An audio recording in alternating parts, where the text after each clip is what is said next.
Picture a world governed by sorcery, and standing at the top of the food chain are 13 prestigious archdemons governing the realm.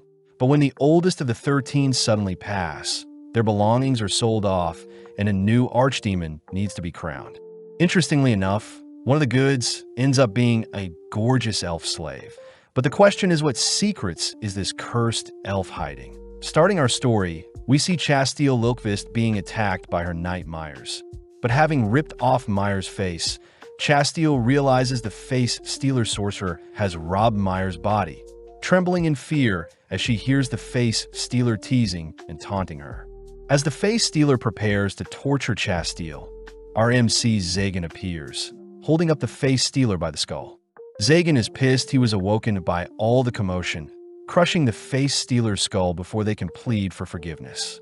With some blood being splattered onto Chasteel, she suddenly faints, scaring Zagan as he wonders how he can rectify things. Coming up with an idea, Zagan casts a rewind spell, undoing all the mental scarring done to Chasteel along with the face stealer, hoping that the girl will think she was dreaming all along. Inspecting Chasteel's silver cross pendant, Zagan realizes she belongs to the church and is an enemy of all sorcerers, but seeing as he's saved an enemy, Zagan reasons he should leave the girl out on the road somewhere to get her out of his sights. Preparing a translocation spell, Zagan suddenly notices his magic being interfered with, turning only to greet Barbados, who has entered his land just to taunt him. Barbados notices Zagan had saved someone from the face stealer sorcerer, reminding Zagan that sorcerers only care about themselves and obtaining power, but surprisingly Chasteel does have a decent amount of mana stored in her. Before Barbados can sacrifice her to gain more power, Zagan swiftly sends her away, choosing to head back to bed to catch up on sleep. Barbados wonders why Zagan doesn't just wake himself up with some magic, seeing as body manipulation is fundamental in sorcery, even granting sorcerers a limit of 1,000 years to live. Seeing Zagan not paying attention, Barbados utters that Archdemon Marcosius has passed, something monumental as the title of Archdemon grants a sorcerer immense amounts of mana. On top of that, Archdemons are regarded as the pinnacle of sorcery, able to command lower-tier sorcerers. Of the 13 Archdemons, Marcosius had lived for a millennium, but due to his passing, Barbados mentions that there will be a huge auction in Keanoides, Marcosius' territory, and most importantly, the title of Archdemon will be on sale. As the duo head through town, Zagan realizes Barbados wants to borrow money to buy the Archdemon title, even offering Zagan some hot ladies in exchange for his help, but Zagan could care less about girls. At that moment, Zagan notices the town's knights rallying together. Something Barbados points out is due to a lunatic sorcerer kidnapping young women for their experiments. But Zagan knows eventually the church will intervene. Zagan suspects that the lunatic may be trying to summon a demon, but brushing that aside for now, the duo head deep underground. Barbados says summoning magic takes multiple people, something Zagan can't pull off since he's always alone. Entering the auction, the pair take their seats, making note of Chimeris the Black Blade, Grimory the Enchantress, Veil for the Apparition, all people worthy of inheriting the Archdemon title along with Barbados himself, of course. Zagan learns that it's ultimately up to the other 12 Archdemons to debate who inherits the title next. But at the same time, we see Chimeris and Grimory chatting about Barbados, the Purgatory, and Zagan, intrigued to see Zagan was another Archdemon candidate to be elected even though he has no title. As the auction reaches its climax, the announcer draws everyone's attention to the next item they're selling, revealing an elf from the Northern Holy Lands.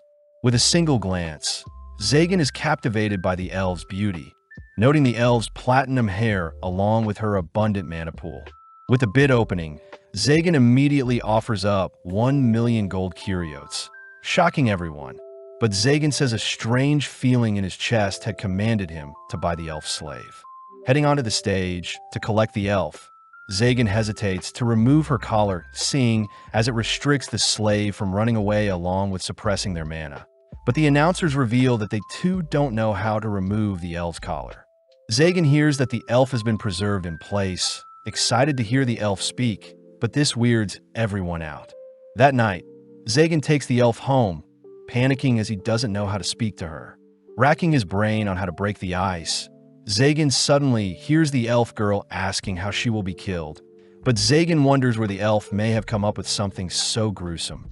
Zagan rushes to reassure the elf that she won't be killed, but the elf wonders what torture she'll be placed through.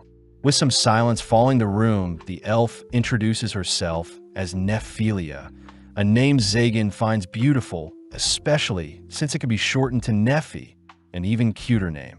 Zagan wonders where Nephi's family are, but Nephi utters that she is a cursed child and still a virgin, something Zagan didn't need to know.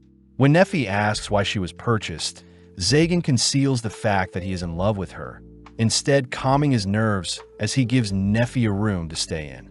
Hearing Nephi still believes that she will be tortured and slain, Zagan sympathizes with Nephi's upbringing, suspecting that she was taken away and chained up at a young age and was told she would be experimented on and disposed of. Zagan does wonder why Nephi refuses to elaborate on her cursed child title. But reflecting on his own life, Zagan never knew his parents and was raised without a home as well. Zagan utters that he needs Nephi, something that touches her heart as Zagan orders Nephi to live for him. Showing Nephi to her room, Zagan hears that Nephi doesn't mind heights, both heading up some stairs only for Nephi to trip. Reacting quickly, Zagan catches and helps Nephi up a spiral staircase, flustered as he's holding onto Nephi's soft and warm hands. Reaching an empty room, Zagan shows Nephi the space, but upon seeing the room filled with hundreds of skulls and a guillotine, Zagan swiftly changes his mind. Wanting to make things up to Nephi, Zagan casts a quick spell to eradicate the things in the terrifying room, both entering the room only to note its dreary atmosphere. Seeing the room leading to a balcony, Nephi is speechless as she reaches out to the moon, something that confuses Zagan. Nephi thanks Zagan for a place to stay, something that warms Zagan's heart as it's been a while since he's been thanked, both staring off into the night sky as they've grown closer as master and servant.